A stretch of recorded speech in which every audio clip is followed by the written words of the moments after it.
Gustav melangkah keluar beberapa langkah, lalu tiba-tiba dia teringat sesuatu dan berhenti.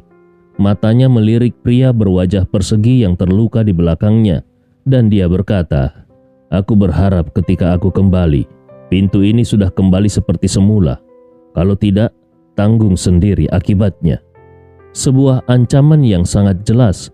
Ekspresi pria berwajah persegi itu tampak gelap, ingin membantah tetapi tidak berani. Ini sangat menjengkelkan. Sejak dia menduduki posisi ini, mana ada praktisi bela diri atau kultivator yang berani tidak menghormatinya. Tapi anak sombong di depannya ini sama sekali tidak menghargainya. Kurang ajar. Yang paling mengesalkan, dia bahkan tidak berani melampiaskan amarah di dalam hatinya. Gustav berkata kembali, "Hal-hal yang kau gunakan untuk membatasi orang lain mungkin berfungsi bagi orang lain, tetapi untukku itu sama sekali tidak berfungsi. Lain kali jangan tunjukkan hal memalukan itu lagi." Gustav mengucapkan kalimat terakhir dan kemudian pergi bersama Lei Suwei menuju lift. Setelah Gustav pergi, pria berwajah persegi itu menendang pintu anti maling yang sudah retak. Seorang bawahan melirik pria berwajah persegi yang tampak gelap dan memberanikan diri berkata, "Bos, sekarang apa yang harus kita lakukan?" Pria berwajah persegi itu mengepalkan tinjunya, kemudian melepaskannya dan dengan marah berkata, "Apa lagi yang harus kita lakukan? Segera hubungi departemen terkait dan ganti pintu ini dengan yang persis sama." Gustav dan Lei Suwei turun ke lantai bawah karena terburu-buru. Kali ini Lei Suwei mengemudikan mobilnya sendiri. Itu adalah mobil bisnis Infinity. Gustav naik ke mobil dan mobil itu langsung menuju pusat kota. Sekitar 20 menit kemudian mobil itu tiba di sebuah gedung megah. Di atas gedung itu terdapat lambang Tiongkok. Tidak hanya itu, di bagian atas juga terdapat beberapa huruf besar berwarna emas yang berbunyi Pengadilan Bela Diri. Di luar, ratusan tentara yang dipenuhi aura bela diri sedang berpatroli dari 4 arah, timur, barat, utara, dan selatan. Gustav bisa merasakan mata dingin yang mengawasinya secara diam-diam. Orang-orang ini sangat kuat, bahkan Gustav merasakan sedikit ancaman dari mereka. Gustav bergumam, sepertinya Tiongkok memang tidak sesederhana itu. Tapi memang benar, kalau Tiongkok tidak memiliki kekuatan tersembunyi seperti ini, maka para praktisi bela diri yang kuat pasti akan bertindak semaunya. Lei Suwei membawa Gustav ke depan sebuah pintu besar. Sebelum pintu itu dibuka, dia berkata kepada Gustav, "Tuan Ye, di dalam ada beberapa tokoh penting. Apapun yang terjadi, tolong tenangkan dirimu. Kalau terjadi masalah lagi, ini benar-benar tidak akan bisa ditangani." Gustav berkata, "Aku tahu batasanku. Jangan khawatir, aku bukan tipe orang yang suka mencari masalah." Mendengar ini, Lei Suwei hampir saja menyemburkan darah. Di dalam hatinya dia mengumpat, "Apa kau tidak merasa malu mengatakan itu? Di seluruh Tiongkok ini, tidak ada yang lebih suka mencari masalah selain dirimu." Pintu besar terbuka, lalu Gustav dan Lei Suwei pun masuk. Di dalamnya terdapat sebuah aula besar yang bisa menampung 1000 orang, dan saat ini semua kursi sudah penuh. Gustav melihat banyak orang yang dikenalnya termasuk Ying Qiang dan banyak prajurit jiwa naga. Mereka berdiri tegak, dan ketika melihat Gustav, mereka berdiri dan memberi hormat secara militer. "Instruktur." Gustav mengangguk dan berjalan menuju panggung utama. Lei Suwei tidak mengikutinya, melainkan diam-diam duduk di kursi kosong di samping Ying Qiang. Saat Gustav naik tangga yang panjang itu, dia bisa merasakan banyak tatapan dingin tertuju padanya. Aula besar itu bahkan menjadi sedikit gaduh. Hinaan, ejekan, dan komentar menghina datang dari berbagai arah. Kalau tatapan mata bisa menjadi pisau tajam, saat ini tubuh Gustav mungkin sudah dipenuhi luka. Bahkan, ekspresi Lei Suwei di belakangnya tampak agak tidak wajar.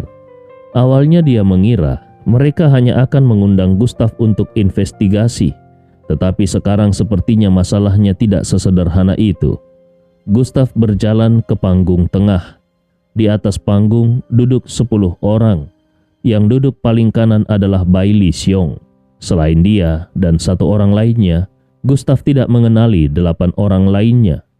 Gustav tidak punya kebiasaan menonton berita, jadi dia tidak tahu siapa sebenarnya mereka. Namun, dia bisa merasakan ketidaksukaan dari tatapan 8 orang tersebut. Salah satu dari mereka menghela nafas panjang, lalu menatap Gustav dan dengan gerakan bibirnya berkata, "Kau seharusnya tidak datang. Sungguh, seharusnya kau tidak datang." Pada saat ini, seorang pria tua berambut abu-abu mengenakan baju zongsan, berdiri dan berkata dengan suara dingin, "Gustav, kau benar-benar berani datang ke sini. Bagus, sangat bagus. Aku tanya padamu, kemarin di arena bela diri, kau menyebabkan ratusan orang terluka dan tewas. Apakah kau mengakuinya?" Kata-kata pria tua itu penuh amarah dan otoritas, seolah-olah dia punya hak untuk menghakimi segalanya. Gustav mengerutkan keningnya. Dia menarik kursi dan duduk, lalu mendongak. Dia memandang pria tua itu dan berkata dengan dingin, "Aku tidak mengakuinya. Selain itu, apakah kau sudah menyelidiki penyebab masalah ini? Siapa yang mulai duluan? Apakah kau buta sehingga tidak bisa melihatnya?" Kata-katanya sangat tidak sopan. Begitu Gustav mengucapkan kalimat itu, orang-orang di bawah mulai ramai berdiskusi. Pria yang bertanya tadi adalah Pang Yong, Ketua Asosiasi Keluarga Bela Diri Tiongkok. Pang Yong bersikap seperti itu karena dia mewakili banyak kepentingan keluarga bela diri di Tiongkok. Yang lebih penting lagi, identitas Pang Yong sangat khusus. Siapa yang berani berbicara seperti itu padanya? Pang Yong sangat marah hingga wajahnya memerah. Pang Yong berkata, "Dasar bocah kurang ajar, biar masalah itu aku abaikan dulu. Tapi kemarin kau memusnahkan keluarga Lin. Apakah itu perbuatanmu? Dan penjaga Tiongkok yang kau bunuh itu, tahukah kau betapa pentingnya mereka bagi Tiongkok? Mereka menjaga stabilitas negara. Tanpa mereka, Tiongkok tidak akan ada seperti sekarang ini." Gustav menyalakan sebatang rokok. Dia berdiri dan tertawa dingin. Mereka melanggar aturan Departemen Bela Diri dengan mencampuri pertempuran di arena. Kalau semua penjaga Tiongkok seperti itu, aku pasti akan membunuh mereka satu demi satu. Apakah jawaban itu memuaskanmu? Orang-orang di bawah panggung tersentak kaget. Selama bertahun-tahun di Tiongkok, ini pertama kalinya ada orang yang berani melawan para penjaga Tiongkok seperti ini. Apakah si Gustav ini sudah gila? Terlebih lagi, beberapa orang di atas panggung sebenarnya adalah boneka penjaga Tiongkok. Awalnya mereka ingin menyelidiki pendapat pelaku, tetapi sekarang pelaku itu seperti bom yang langsung meledak. Bagaimana mereka bisa menyelidikinya? Wajah Pang Yong terlihat pucat, dan dengan sangat marah dia berkata, "Gustav, kau mengandalkan kekuatan bela dirimu yang hebat, lalu dengan mudah menghancurkan keluarga besar dan bertindak di luar hukum. Kau bahkan tidak peduli dengan status penjaga Tiongkok. Kau telah menciptakan ancaman besar bagi keamanan negara. Aku sarankan, kita segera menggunakan kekuatan militer untuk menekan dan membinasakan orang sepertimu." Gustav tertawa dingin dan melirik Pang Yong. Baginya, pendapat Pang Yong tidak ada artinya. Saat ini, Bai Li Xiong berkata, "Aku tidak setuju dengan pendapat Pang Yong. Pertama, berdasarkan keseluruhan kejadian, Gustav selalu berada di pihak yang diserang. Masalah keluarga Lin, arena panggung seni bela diri, dan bahkan penjaga Tiongkok, Gustav membunuh secara terpaksa. Kedua, Gustav telah memberikan kontribusi besar bagi Tiongkok. Dia adalah kepala instruktur jiwa naga dan juga jenderal muda Tiongkok yang telah menyelamatkan urat naga Qinling. Sebuah tindakan yang melibatkan miliaran orang. Jasanya lebih besar daripada kesalahannya." Pada saat ini, seorang pria paruh baya yang juga mengenakan seragam militer berbicara, "Gustav memang berjasa bagi Tiongkok. Tetapi sebagai kepala instruktur jiwa naga dan jenderal, tindakannya sekarang merusak reputasinya. Pria parubaya itu bernama Pan Guohua. Dia memiliki posisi dan status yang setara dengan Bai Lixiong. Meskipun kekuatannya tidak sebesar pasukan batalion darah besi, tetapi dia juga memimpin pasukan elit yang telah berkali-kali memberikan kontribusi besar bagi Tiongkok. Pang Yong juga mendukung Pan Guohua dan berkata, "Baru 1 hari dan Gustav sudah melakukan hal seperti ini. Kalau dibiarkan, hal ini akan mempengaruhi stabilitas Tiongkok. Satu-satunya cara adalah mencopot posisinya. Kalau tidak, akibatnya akan sangat buruk." Mendengar kata-kata Pang Yong, beberapa orang mulai memberikan pendapat mereka. "Aku setuju. Aku juga setuju. Aku tetap netral." Wajah Bai Lixiong memerah karena marah. Hampir saja dia menghantam meja. Dia menatap Pan Guohua dan Pang Yong, lalu berkata dengan nada tegas, "Memangnya kenapa kalau satu penjaga Tiongkok mati? Kalau Gustav bisa membunuh penjaga Tiongkok, itu adalah seleksi alam di dunia bela diri. Dengan adanya Gustav, Tiongkok bisa mencapai kemenangan tanpa kekalahan. Apakah kalian tidak berpikir bahwa 20 orang itu telah menguasai segalanya terlalu lama? Tidakkah sudah waktunya seseorang berdiri untuk memecahkan kebuntuan ini? Pada insiden urat naga kemarin, apakah para penjaga Tiongkok itu turun tangan? Tidak sama sekali. Pan Guohua, begitu juga kau Pang Yong. Di belakang kalian ada kelompok kepentingan. Masalah yang kalian angkat adalah kepentingan demi kepentingan orang-orang di belakang kalian. Jangan berpikir aku tidak tahu. Apakah hati nurani kalian tidak merasa bersalah karena memusuhi Gustav seperti ini?" Bai Lixiong menuding keduanya dengan suara dingin. Pan Guohua mendengus. Bai Lixiong, apa maksud kata-katamu itu? Aku tahu kau punya hubungan pribadi dengan anak ini. Kau selalu membelanya. Aku jadi meragukan loyalitasmu terhadap Tiongkok. Apakah pasukan batalion darah besi di bawah komandomu akan menimbulkan masalah?" 9 orang di atas panggung mulai berdiskusi dengan ramai. Bai Lixiong berusaha membela Gustav, tetapi hampir semua orang berdiri di pihak yang berseberangan dengan Gustav. Dalam waktu singkat, Bai Lixiong menjadi pusat konflik. Orang-orang berpangkat tinggi ini mulai berbicara dengan kata-kata yang semakin kasar. Bai Lixiong bisa merasakan kemarahan mulai tumbuh dalam diri Gustav. Kalau dibiarkan, kemungkinan besar Gustav akan mengambil tindakan ekstrim. Pada saat ini, pria tua yang sejak tadi diam di tengah-tengah ruangan angkat bicara. "Cukup." Dia melihat Gustav dan berkata dengan tenang, "Aku telah memahami seluruh masalah ini dari awal hingga akhir. Cara Gustav menangani hal ini memang agak berlebihan, tetapi niatnya benar. Bahkan, kalau aku berada di posisi Gustav, mungkin aku pun akan melakukan hal yang sama.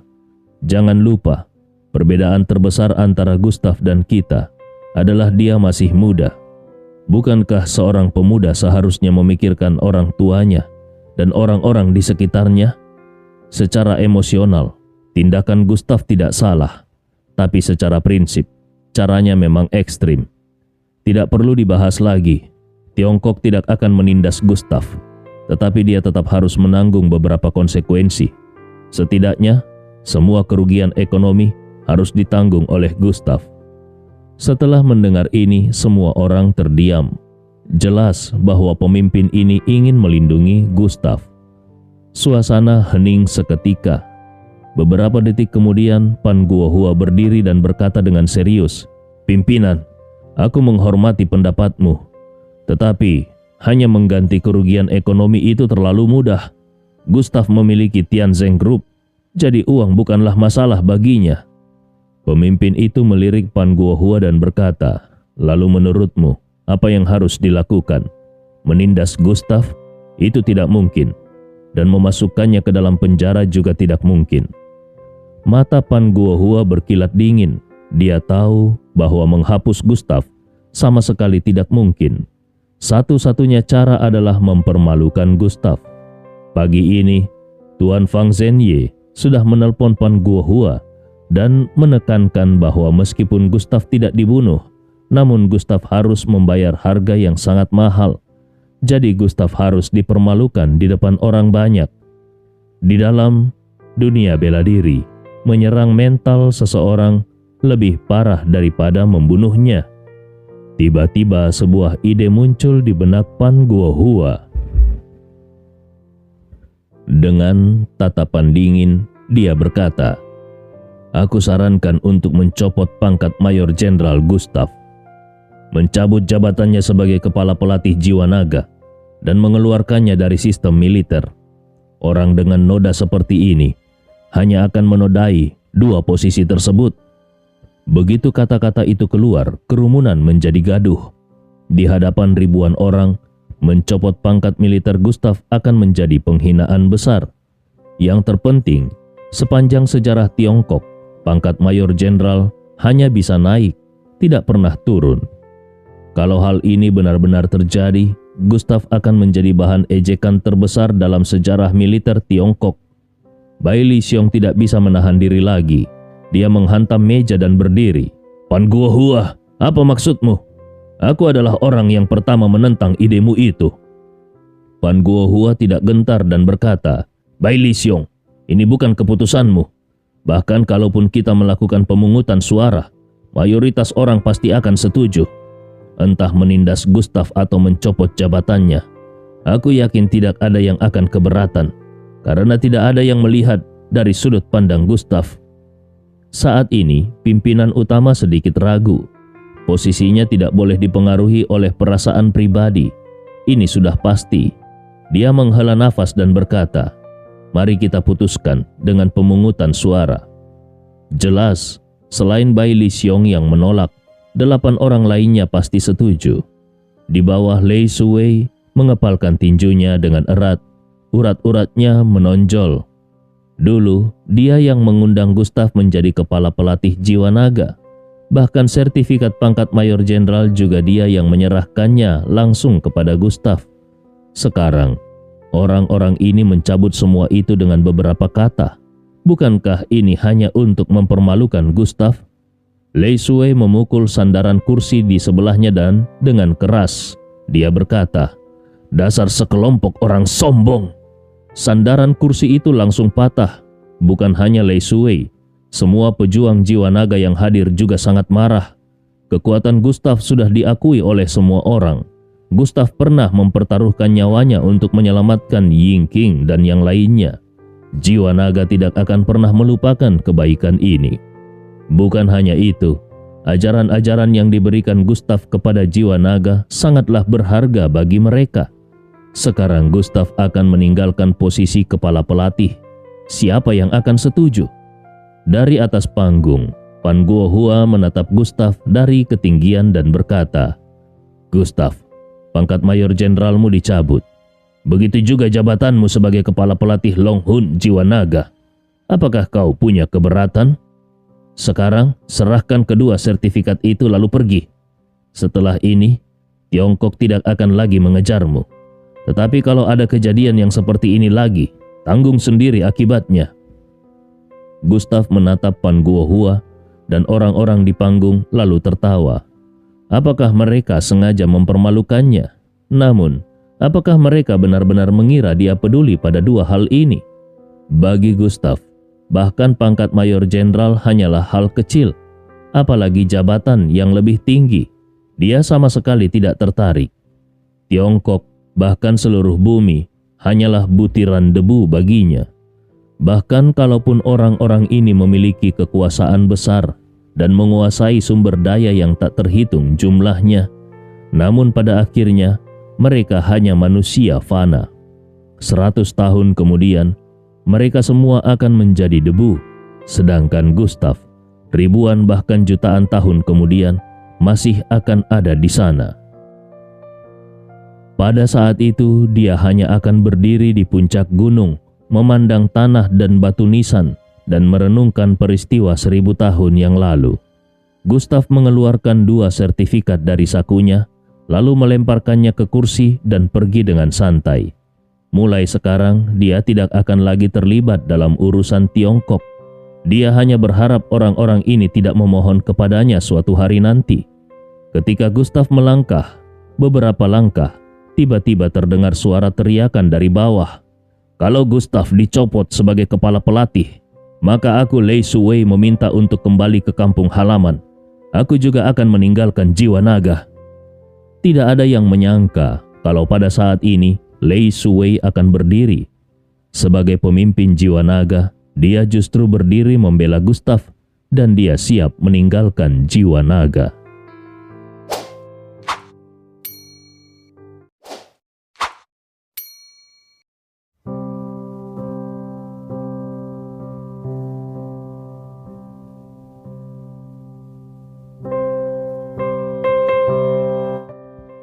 Senyuman Pan Guohua langsung membeku. Tindakan Lei Suwei jelas-jelas memukul wajahnya. Kepala jiwa naga meninggalkan jiwa naga, ini benar-benar tidak bisa dipercaya. Yang lebih parah lagi, Lei Suwei bahkan rela menghancurkan masa depannya sendiri. Setelah menyadari keadaannya, Pan Guohua mendengus dingin. Baiklah, Lei Suwei, ini adalah pilihanmu sendiri. Setelah meninggalkan jiwa naga, kau hanya akan menjadi apa? Lagi pula, jiwa naga tidak membutuhkan seorang pemimpin sepertimu. Kalau kau pergi, masih banyak orang yang bisa menggantikanmu. Lei Suwei tidak menghiraukannya. Dia langsung berjalan menuju Gustav. Dia tidak merasa menyesal.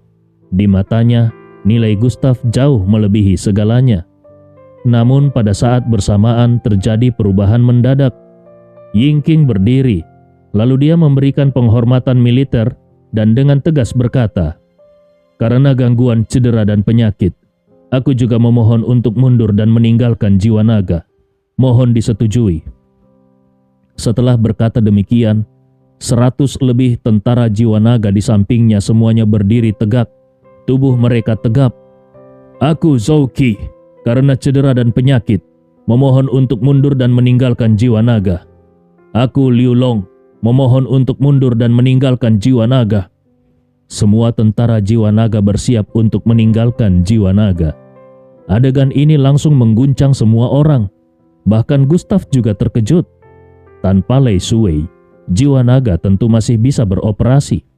Tetapi tanpa tentara jiwa naga, apa jadinya jiwa naga? Yang lebih penting lagi, kalau semua tentara jiwa naga pergi, ini akan menjadi kerugian besar bagi Tiongkok.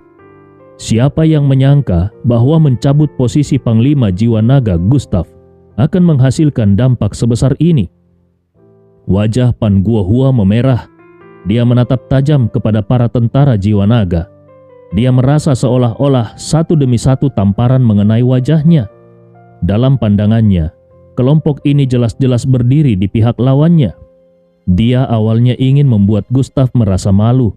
Sekarang malah dirinya yang menjadi malu. Apa-apaan ini?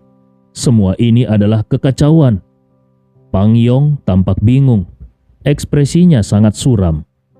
Saat ini, tidak hanya orang-orang di bawah panggung yang tertegun, tetapi 10 orang di atas panggung juga mengubah ekspresi wajah mereka. Kalau jiwa naga dibubarkan, ini akan menjadi masalah besar. Yang lebih mengejutkan adalah siapa yang menyangka kalau ternyata Gustav memiliki kekuatan sebesar ini. Pan Guohua sudah tidak bisa menahan kemarahannya. Tubuhnya bergetar, menunjuk Lei Suwei dan para tentara jiwa naga lalu berkata dengan marah, "Kalian sebagai tentara jiwa naga, tahukah apa yang kalian lakukan? Kalian bersikap sama dengan orang yang tercemar. Kalian merasa diri kalian sangat setia. Kalau kalian terus mengangkat masalah ini, semuanya akan dibawa ke pengadilan bela diri. Hak-hak kalian akan dicabut." Bai Li Xiong juga berdiri dan berkata, "Pan Guohua, apa hakmu untuk membuat keputusan seperti ini? Aku juga mungkin perlu istirahat sejenak. Apakah kau juga akan memintaku menjelaskannya dan mencabut hakku?" Setelah kata-kata ini keluar, Pan Guohua tidak bisa berkata apa-apa. Kalau jiwa naga dibubarkan dan Bai Li Xiong juga istirahat, maka tingkat keseriusan masalah ini benar-benar tidak terbayangkan. Yang lebih penting lagi, Batalion Darah Besi hanya mendengarkan satu orang, yaitu Bai Li Xiong. Masalah ini sudah di luar kendali Pan Guohua. Gustav berjalan ke arah Lei Shuwei dan Yingqing lalu berkata, "Kalian sama sekali tidak perlu melakukan ini. Meskipun aku adalah panglima jiwa naga kalian, namun aku jarang pergi ke markas jiwa naga. Tanpa aku, kalian tetap bisa baik-baik saja." Gustav sebenarnya merasa terharu dan sangat menghargai keberanian mereka yang berdiri di sampingnya pada saat seperti ini. Dia bahkan merasa dirinya sebagai panglima jiwa naga tidak layak mendapatkan rasa hormat sebesar ini. Dalam 6 bulan terakhir, kunjungannya ke markas besar jiwa naga bisa dihitung dengan jari. Lei Shuwei dengan serius berkata, "Tuan Ye, memang benar kunjunganmu ke jiwa naga tidak banyak. Tetapi apa yang kau lakukan jauh lebih penting daripada setiap panglima lainnya. Obat-obatanmu dan ilmu bela dirimu telah menyelamatkan banyak nyawa tentara jiwa naga. Kebaikan ini akan selalu diingat oleh jiwa naga. Tanpa Tuan Ye, tidak ada jiwa naga. Lagi pula, ini adalah pilihan pribadi kami. Setiap tentara jiwa naga di Tiongkok, meskipun memiliki rasa kewajiban, tetapi kami tahu apa yang benar dan salah. Sikap orang di atas panggung terlalu berlebihan. Kalau dia merasa bisa mengendalikan segalanya, kami percaya tanpa jiwa naga, dia tetap memiliki kemampuan untuk membentuk pasukan pengganti jiwa naga." Kata-kata ini tidak keras, tetapi karena keheningan, suara ini terdengar sangat jelas, bahkan sampai ke telinga Pan Guohua. Mata Pan Guohua memerah, penuh kemarahan. Wajahnya gelap karena marah. Dia bahkan tidak bisa menahan emosinya. Kelompok ini berani memberontak. Apa maksudnya mengendalikan segalanya? Sungguh keterlaluan. Dia baru saja hendak berdiri dan mendekati Lei Shuwei. Namun, orang nomor 1 berbicara. "Masalah ini masih kontroversial. Aku yakin tidak ada yang ingin melihat jiwa naga dibubarkan, bukan? Jiwa naga adalah kekuatan penting dalam melindungi Tiongkok. Ada alasan di balik keberadaannya. Ketika Gustav pergi, tindakan kelompok ini menunjukkan kekuatan kohesi jiwa naga dan membuktikan bahwa keputusan kita belum matang.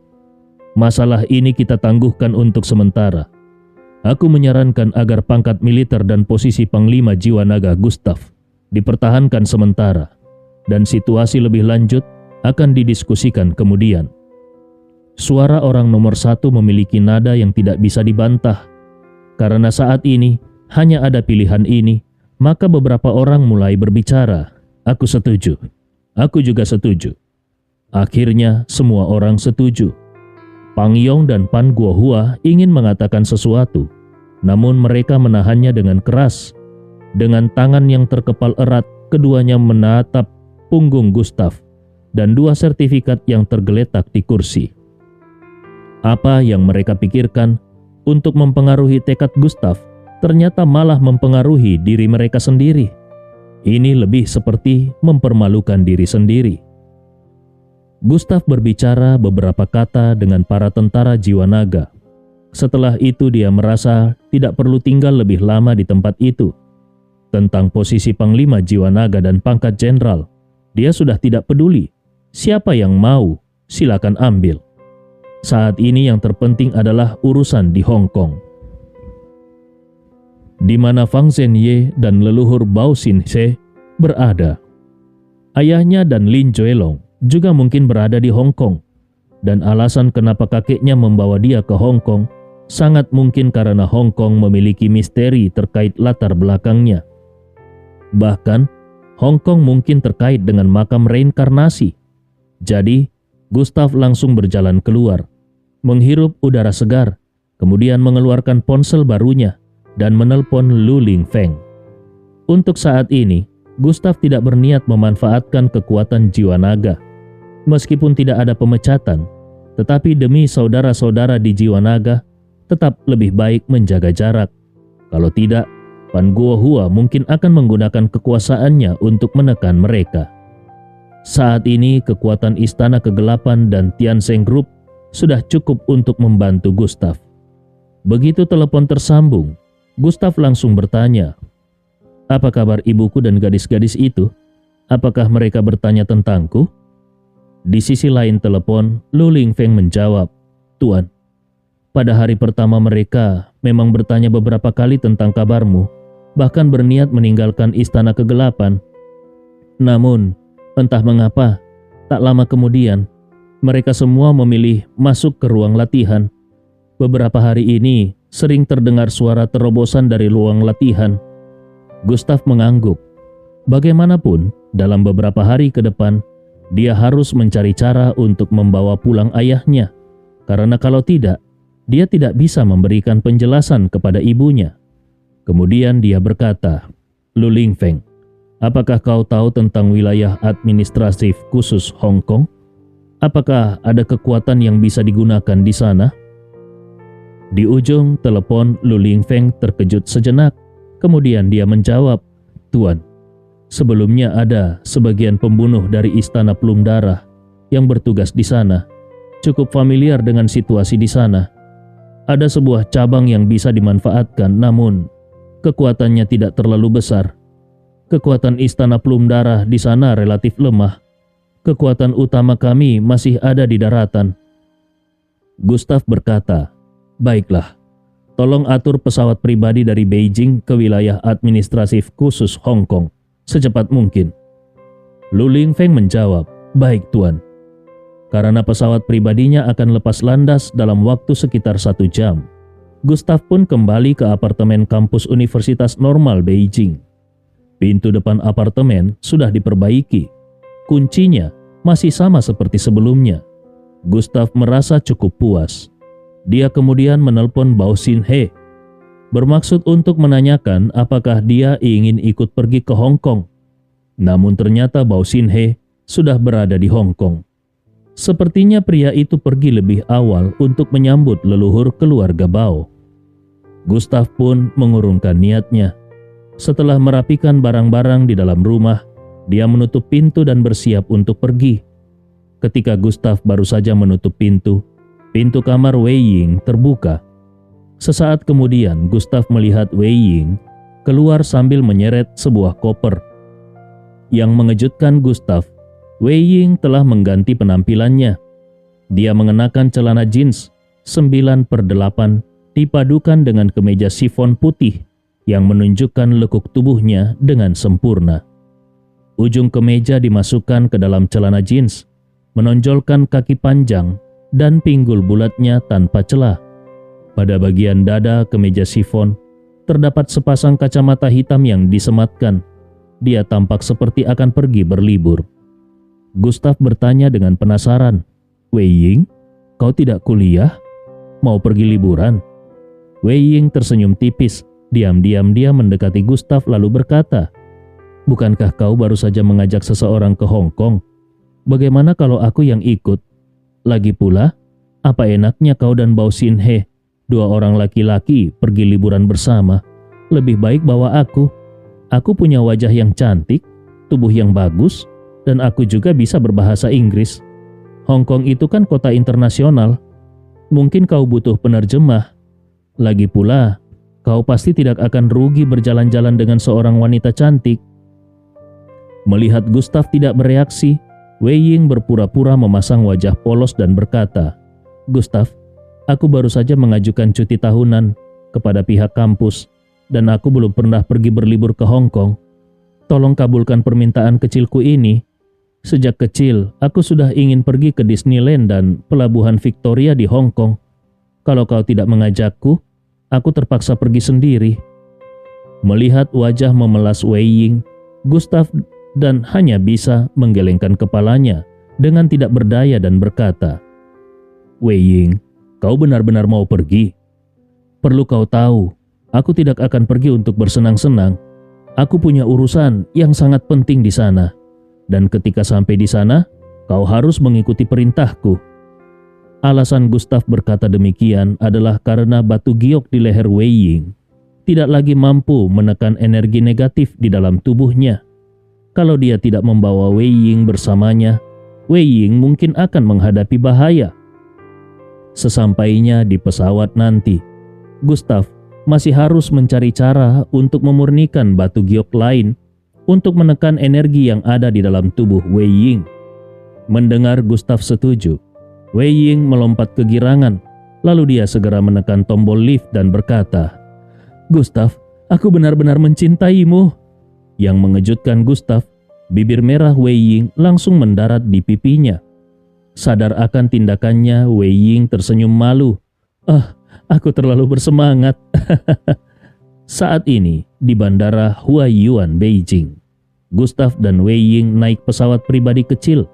Di dalam pesawat yang sangat mewah itu, Wei Ying terkejut. Dia tahu Gustav luar biasa, tetapi tidak tahu kalau Gustav juga sangat kaya. Pesawat itu segera terbang menuju Hong Kong.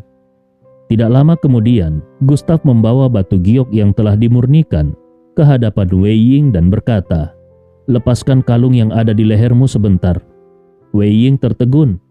"Apakah energi di dalam tubuhku akan keluar?" Gustav menggeleng. "Tidak." Dengan ragu, Wei Ying melepaskan kalung itu dan menyerahkannya kepada Gustav. Sesaat kemudian Gustav membuat gestur dengan jarinya. Cahaya berkedip dan sebutir batu giok yang berkilauan tertanam dengan sempurna di dalamnya. Kalung itu sekarang jauh berbeda dari sebelumnya. Bahkan seseorang bisa melihat dengan mata telanjang bahwa kalung itu memancarkan kilau yang menakjubkan.